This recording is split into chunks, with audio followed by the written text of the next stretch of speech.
आज हम डिस्कस करेंगे टाइप्स ऑफ रेनफॉल अर्थात वर्षा के प्रकार।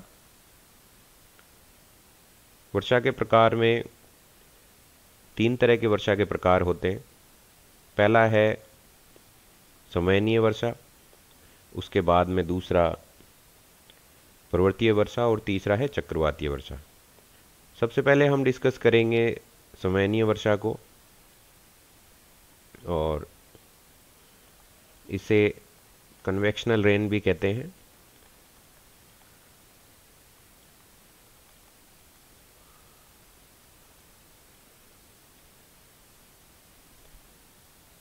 इसमें आप देख सकते हैं कि किस प्रकार से सबसे पहले किसी स्थान पर तापमान बढ़ने के कारण उसके धरातल के संपर्क में गर्म और नम हवा यदि उसके संपर्क में आएगी तो धरातल के साथ में वह गर्म हवा भी गर्म होने लगती है और फिर उसके फलस्वरूप वह हल्की होकर ऊपर उठने लगती है। और जब तक ऊपर उठती है, जब तक कि वो अपने आसपास के वातावरण के बराबर ठंडी ना हो जाए और जब तक वायु संतृप्त अंत में होगा कि यह हवा ऊपर उठती उठती संतृप्त हो जाएगी। संतृप्त का आशय है कि जितनी उसमें जलवाष्प धारण करने की क्षमता होगी उतनी जब पूर्ण हो जाएगी, उसके बाद में इस औसांक बिंदु पर, एक पर्टिकुलर पॉइंट पर, औसांक बिंदु से आशय यह है कि यह वो बिंदु है और एक निश्चित ताप का मान है जिस पर वायु के निश्चित आयतन में उपस्थित जलवाष्प की मात्रा उसे संतृप्त करने के लिए आवश्यक जलवाष्प के बराबर हो जाती है। उस बिंदु को ड्यू पॉइंट या औसांक बिंदु कहते हैं। तो इस औसांक बिंदु पर पहुंचते ही यह वायु में जितनी जलवाष्प की क्षमता थी धारण करने की उसके बराबर वह पहुंच जाती है। उसके बाद में इसमें इतनी कैपेसिटी नहीं है कि उस जलवाष्प को धारण कर सके, तो उसके बाद में यहाँ पर संघनन की प्रक्रिया के फलस्वरूप बादल बनने लगते हैं। और ग्रेविटेशनल फोर्स, आपने पढ़ा होगा कि गुरुत्व बल के कारण चीज़ें नीचे गिरती हैं, तो वह जो जलवाष्प थी वह वर्षा के रूप में फिर नीचे गिरने लगती है। और इस तरह की वर्षा में जो बादल बनते हैं वो कुमुलोनिम्बस क्लाउड्स बनते हैं। और ये मैकेनिज्म आप देख सकते हैं।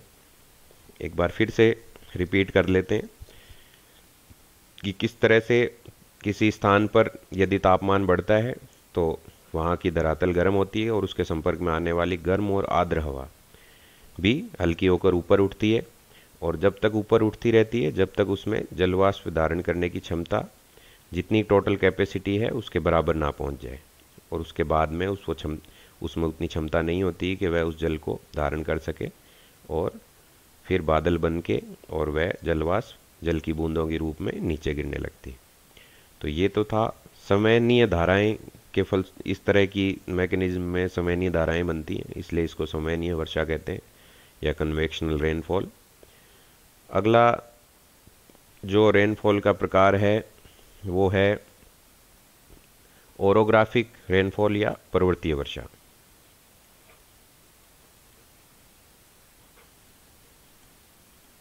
ओरोग्राफिक रेनफॉल या पर्वतीय वर्षा, इसके लिए आवश्यक है कि यह ज़्यादातर जो तटीय क्षेत्र हैं वहाँ पर इस तरह की वर्षा होती है। और इसका एक एग्जाम्पल भी आपको हम बताएंगे कि इस तरह की रेनफॉल कहाँ पर होती है। इंडिया के कॉन्टेक्स्ट में हम डिस्कस करेंगे। पहले देखते हैं कि इसका मैकेनिज्म क्या है।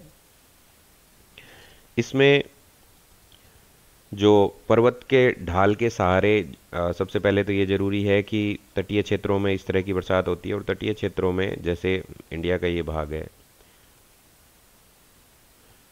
यहाँ पर जो नम और आर्द्र हवा है, जो गर्म वायु है, वो पर्वत की बाधा आने अवरोधक होने के कारण एकदम समुद्र के बाद में पर्वत है, तो ऐसे में इसके सहारे, इस पर्वत के सहारे यह हवा ऊपर उठने लगती है।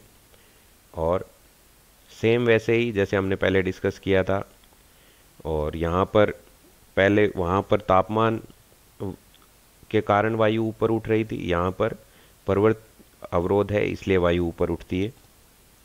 और ऐसे में जो पर्वत का जो ये वाला भाग है, यहाँ पर वर्षा खूब होती है, और उसके बाद में जैसे ही वायु नीचे ढलान के साथ उतरती है तो इसका तापमान बढ़ जाता है, और तापमान बढ़ने के कारण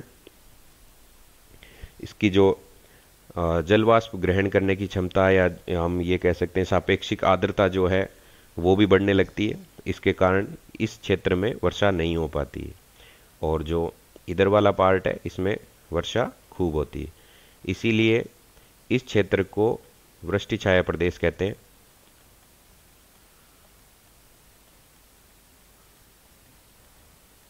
और इसका एक उदाहरण आप देख सकते हैं कि ये वाला क्षेत्र है, यहाँ पर समुद्र है, अरब सागर है, और ये जो पार्ट है ये पश्चिमी घाट है। पश्चिम घाट के इस तरफ महाबलेश्वरम है, और इससे कुछ ही दूरी पर पुणे है।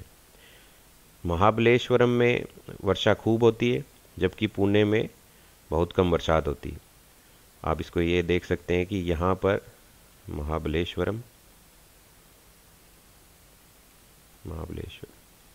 और इस तरफ पुणे है। तो इसी ओरोग्राफिक रेनफॉल इफेक्ट के कारण इस क्षेत्र में खूब वर्षा होती है, और पुणे जो कि वृष्टि छाया क्षेत्र प्रदेश में आ जाता है, इसलिए यहाँ पर वर्षा कम होती है। तीसरा जो प्रकार है वो है चक्रवातीय वर्षा का, या इसे फ्रंटल रेनफॉल भी कह सकते हैं, या साइक्लोनिक रेनफॉल भी कह सकते हैं। इस तरह की जो वर्षा होती है वो विशेषकर शीतोष्ण कटिबंधीय क्षेत्रों में होती है। यहाँ गर्म और ठंडी वायु राशियाँ एक दूसरे से जब संपर्क में आती हैं, वायु राशियाँ हम डिस्कस कर चुके थे।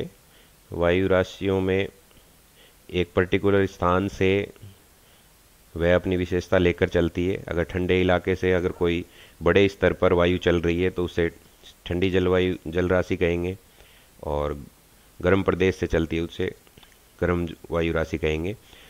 तो ये किसी गर्म स्थान से अगर वायु आ रही है और इधर से ठंडे प्रदेश से वायु आ रही है, तो यह दोनों जहाँ मिलेंगी वहाँ पर ठंडी वायु ठंडी होने के कारण उसका घनत्व ज़्यादा होता है, इसलिए वह नीचे बैठ जाती है, और जो गर्म वायु है वह हल्की होने के कारण ऊपर उठती है, और इसी के सहारे बादलों का निर्माण होता है और इस क्षेत्र में वर्षा होती है। इस तरह की वर्षा को, यह हमारा तीसरा प्रकार था वर्षा का, इस तरह की वर्षा को चक्रवातीय वर्षा या साइक्लोनिक रेनफॉल कहते हैं।